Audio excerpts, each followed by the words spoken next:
কিরে, কার এত বড় সাহস আমার ঘুম ভেঙে দেয়? আজ তোকে আমি খেয়ে ফেলবো।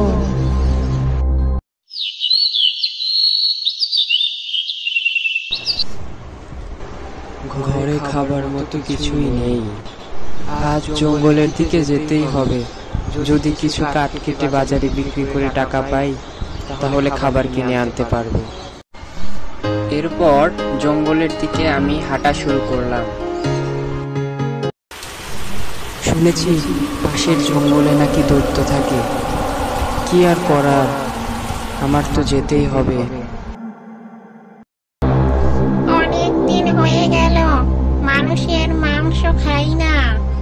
কিরে, তুই যদি একটা এনে দিতে পারিস তো তোকে আমি পুরস্কৃত করব।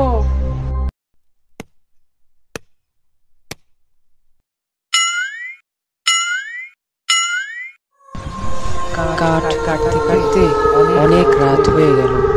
এবার আমাকে বাড়িতে যেতে হবে, না হলে কোন বা রাক্ষস এসে আমাকে খেয়ে ফেলে।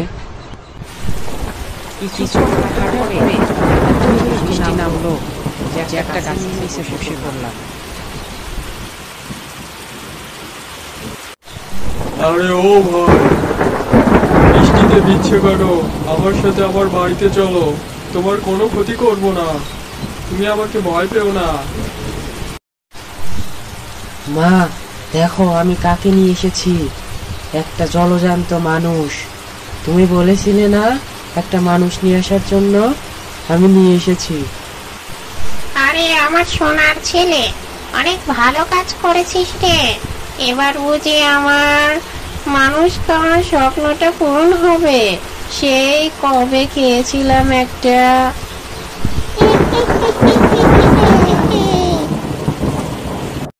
আমাকে ছেড়ে দাও, আমাকে যেতে দাও, দয়া করে আমাকে যেতে দাও। এরপর ওরা আমাকে মেরে ফেলে এবং আমি ভূত হয়ে যায়। ভিডিওটা পছন্দ হলে অবশ্যই আমাদের চ্যানেল সাবস্ক্রাইব করতে ভুলবেন না।